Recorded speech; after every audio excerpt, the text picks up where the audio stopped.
Hey bees, I'm Marie from Humblebee and Me, and today we are making bath bombs inspired by one of my best friend's wedding cakes. I decided to structure this video a bit differently than I usually do. This is a lot closer to the type of videos that I make and share as patron exclusives, which is going to be a bit more informal. I'm absolutely still sharing the formulations. You'll find all that written in the description box below and in the partner blog post. But yeah, just the structure of this is going to be slightly different. The plan today is that we're making two different bath bombs because of the wedding cake inspiration. It was a 2-layer cake, and one layer was champagne flavored and one layer was Rolo flavored.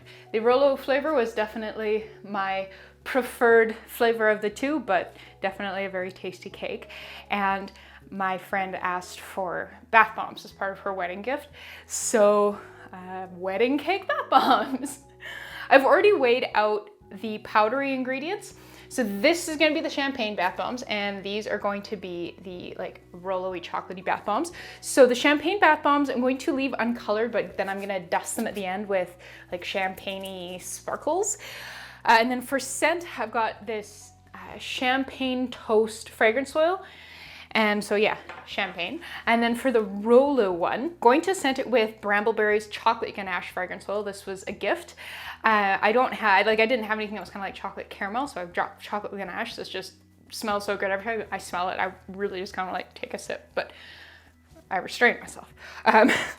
But so color-wise, what I'm aiming for is kind of a caramelly color for the bath bomb itself, and then I want to drape it in a chocolatey brown mica drizzle. So kind of to that colorful end, you will see there's a bit of a red powder in there. So that's red 40 dye. That was a gift from Humblebee, and I went on their website, and something that I love about how they share their dyes is that the pictures for the vast majority of them are the dye blended into baking soda, so you can see what it'll look like when it is diluted out into like a bath bomb. And so this, even though it's called red 40, does have more of like a orangey caramelly color. Fingers crossed that you know, my monitor was representing things accurately, and we do lean into that caramel and not quite into really orange, but they'll still be lovely bath bombs even if they're more orange than I wanted them to be. And then we're going to press them with the bath bomb press. This was also a gift. I'm going to use the cube mold.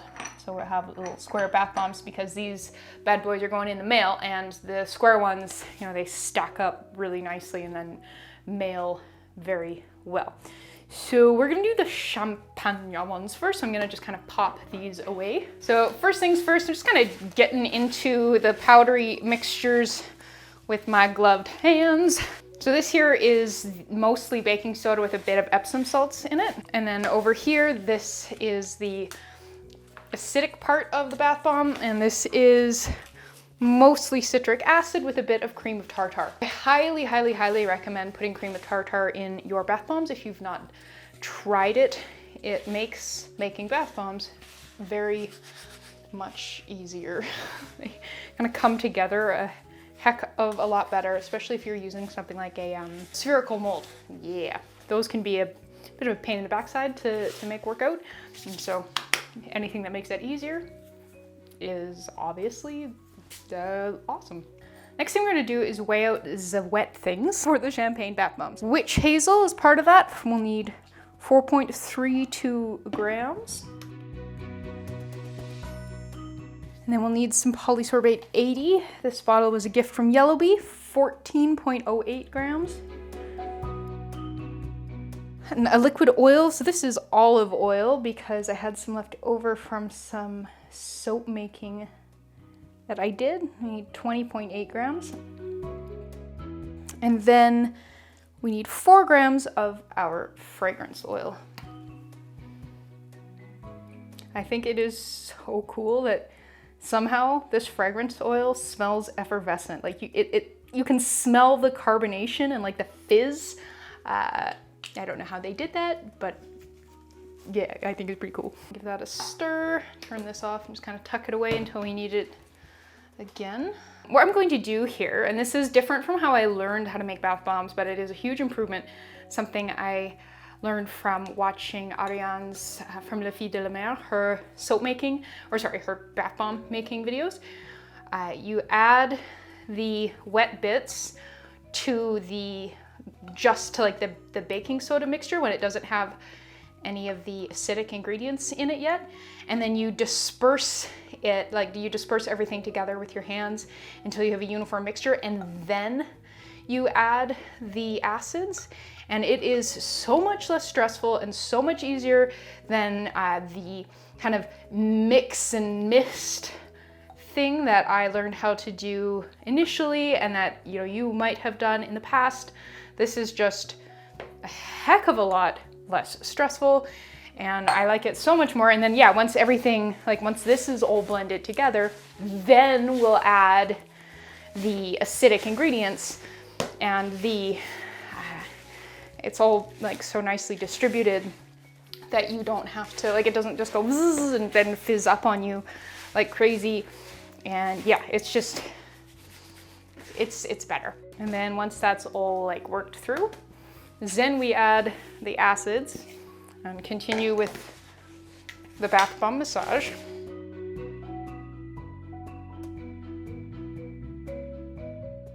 And then kind of once we have this nicely mixed up mixture, kind of come in here and you can grab it and hold it and like, squeeze it.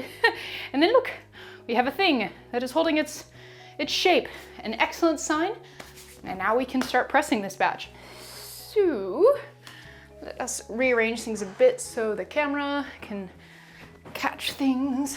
And it has been a while since I used this press. I haven't used it since I moved, so definitely nice to have it back up and running. So I'm gonna weigh out 80 grams of mixture. That is way more than 80 grams. And the idea being that we will make, this is an 800 gram batch, so 10 80 gram bath bombs of each color.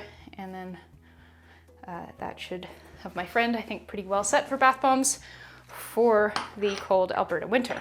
In we go. And then scooch around here and bam. Aha.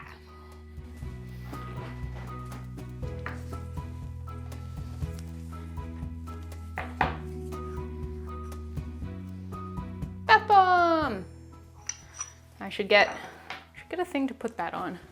Repurposed paper tray sorter thing that I thrifted. They can live there. And now we're gonna move into the fast forward part, and I'm gonna put these on because I've got the air compressor over there and it's plugged in, and really at any time it could just kick back on, and it is really loud and yucky to listen to. So on with my lovely yellow ear muffy things.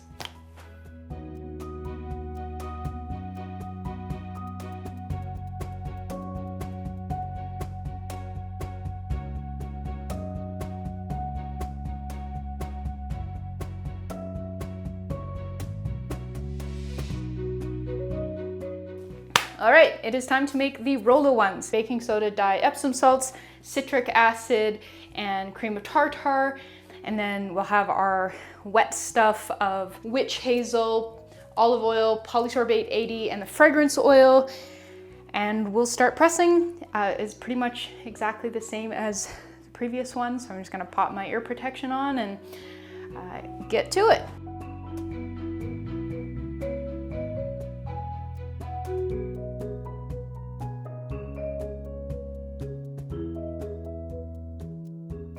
This is not even a little bit caramel colored. Whoops.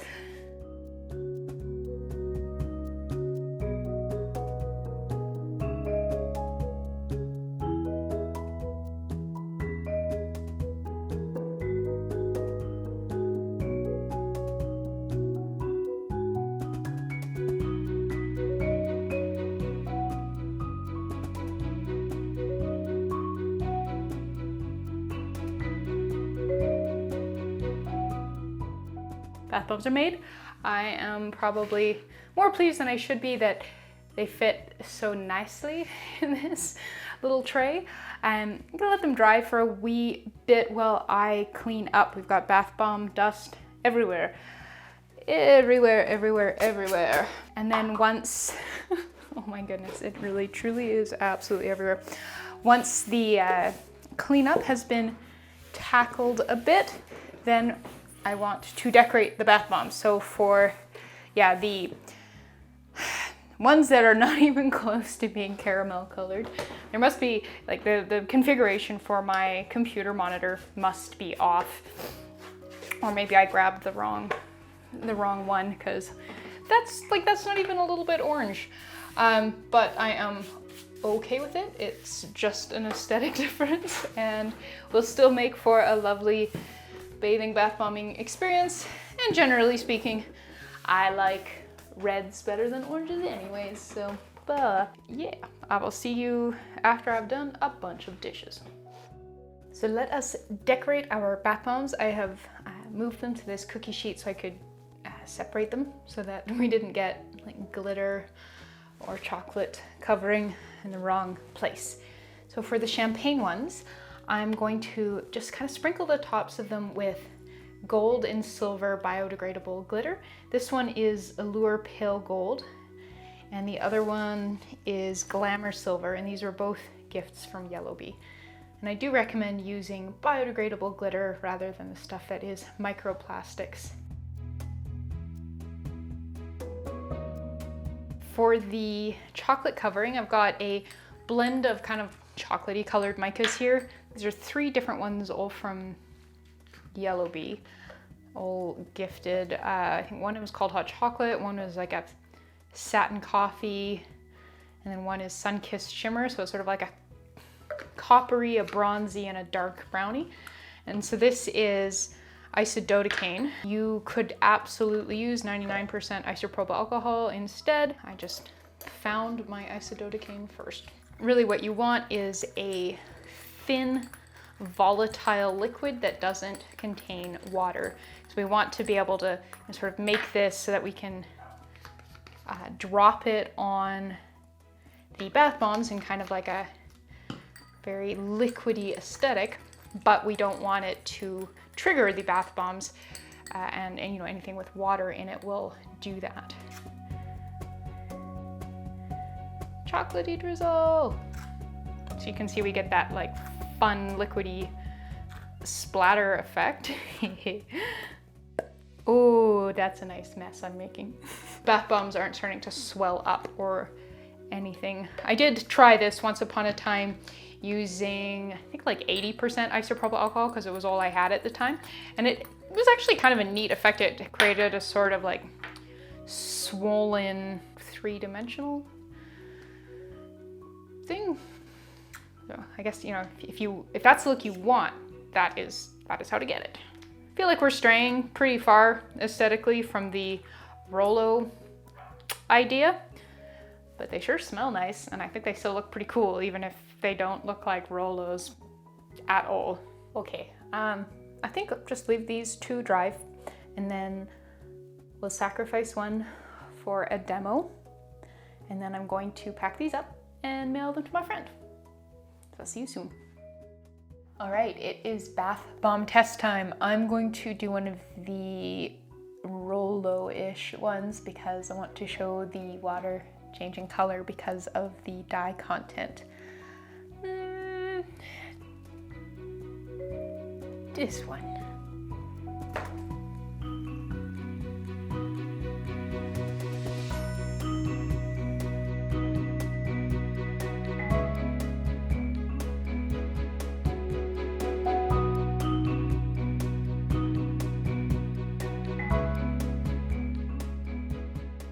Oh yeah, it definitely fizzes a lot and is nice and colorful. So that's pretty much it. I'm gonna pack these into a box and take them to the post office now. Thank you so much for watching. Make sure you're reading a partner blog post for, you know, the written out instructions and the written out formulations and whatnot if you want to make these. And of course you can decorate them, scent them in different ways for different types of bath bombs. If you enjoyed this more informal style video, please consider becoming a patron. This is the type of video that I make as patron exclusives over at patreon.com/MarieRama. Not only will you get access to exclusive videos that I never release anywhere else, but you're also helping support free formulation education. All right, thank you so much, and I hope you have an awesome day. I will see you next time. you.